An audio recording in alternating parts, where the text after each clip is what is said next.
Hey everyone, it's Mrs. Antczak here. I'm about to share with you one of my favorite stories by an author named Andrea Beatty, and this is one that some of you may have actually read before with your teacher or at home.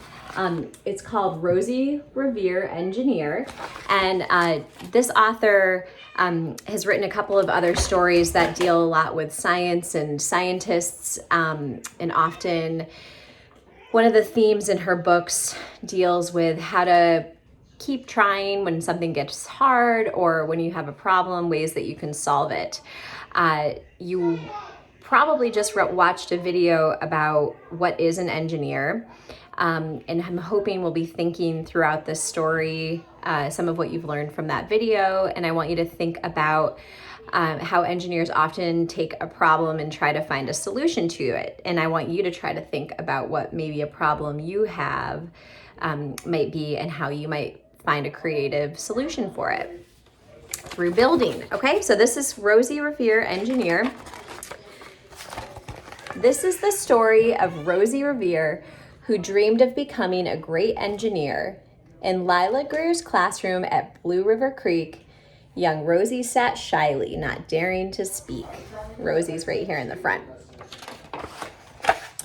But when no one saw her, she peeked in the trash for treasures to add to her engineer's stash. And late at night, Rosie rolled up her sleeves and built in her hideaway under the eaves.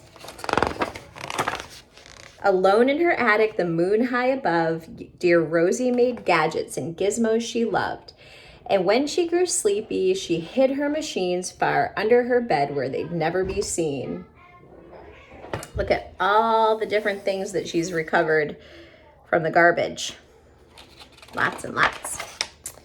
When Rosie was young, she'd not been so shy. She worked with her hair swooping over one eye and made fine inventions for uncles and aunts, a hot dog dispenser, and helium pants. Huh. You can see the cardboard tubes, a hair dryer. It's pretty cool. The uncle she loved most was zookeeper Fred. She made him a hat to keep snakes off his head from parts of a fan, and some cheddar cheese spray, which everyone knows keeps the pythons away. And if you look closely at this page, she has a little sketchbook, which I love, with Uncle Fred and him with a snake on his head. So she's sitting there thinking, how can I solve that problem for him? And that's what she came up with. And when it was finished, young Rosie was proud, but Fred slapped his knee and he chuckled out loud. He laughed till he wheezed and his eyes filled with tears, all to the horror of Rosie Revere, who stood there embarrassed, perplexed, and dismayed. She looked at the cheese hat and then looked away. I love it, Fred hooted. Oh, truly, I do. But Rosie Revere knew that could not be true. She stuck the cheese hat on the back of her shelf, and after that day kept her dreams to herself. So his reaction made her feeling not so good. And that's how it went until one autumn day, her oldest relation showed up for a stay. Her great-great Aunt Rose was a true dynamo who worked building airplanes a long time ago. She told Rosie tales of the things she had done and goals she had checked off her list one by one. She gave a sad smile as she looked to the sky. The only thing left on my list is to fly, but time never lingers as long as it seems. I'll chalk that one up to an old lady's dreams. So what do you think Rosie's gonna do? That night as Rosie lay wide-eyed in bed, a daring idea crept into her head. Could she build a gizmo to help her aunt fly?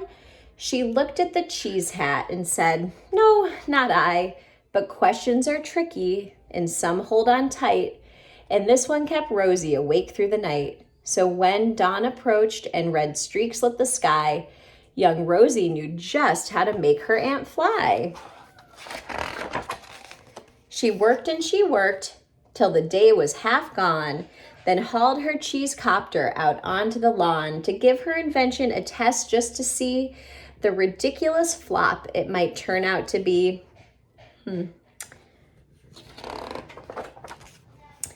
Strapped into the cockpit, she flipped on the switch. The helio cheese copter sputtered and twitched. It floated a moment and whirled round and round, then froze for a heartbeat and crashed to the ground. If you look at this page and see what she used, I see a broom. It's like a shovel handle. She loves that cheese spray, huh? Let's see. Then Rosie heard laughter and turned round to see the old woman laughing and slapping her knee. She laughed till she wheezed and her eyes filled with tears, all to the horror of Rosie Revere, who thought, oh no, never, not ever again will I try to build something to sputter or spin, or build with a lever, a switch, or a gear, and never will I be a great engineer. And she's feeling pretty sad. She turned round to leave, but then great Aunt Rose grabbed hold of young Rosie and pulled her in close, and hugged her and kissed her and started to cry.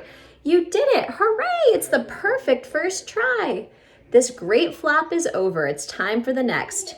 Young Rosie was baffled, embarrassed, perplexed. I failed, said dear Rosie. It's just made of trash. Didn't you see it? The cheese copter crashed. Yes, said Great Aunt, it crashed. That is true. But first, it did just what it needed to do. Before it crashed, Rosie, before that, it flew. Your brilliant first flop was a raging success. Come on, let's get busy and on to the next.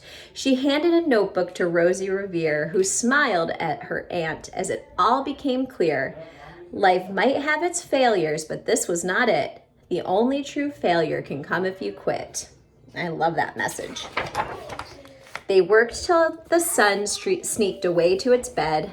Aunt Rose tied her headscarf around Rosie's head and sent her to sleep with a smile ear to ear to dream the bold dreams of a great engineer. And this says, we can do it. At Blue River Creek, all the kids in grade 2 build gizmos and gadgets and doohickeys too. With each perfect failure, they all stand and cheer, but none quite as proudly as Rosie Revere. And that's the end. Actually, you can see Iggy Peck Architect right here. So one of these days we'll read that book too. So I hope you liked this story. I love the fact that Rosie kept trying, even though she felt like she wasn't succeeding, that she learned from her mistakes and kept pushing forward. So I hope you guys take a little bit of that advice from Rosie when you're thinking of your creations that you might make. Right? Until next time, have a good day.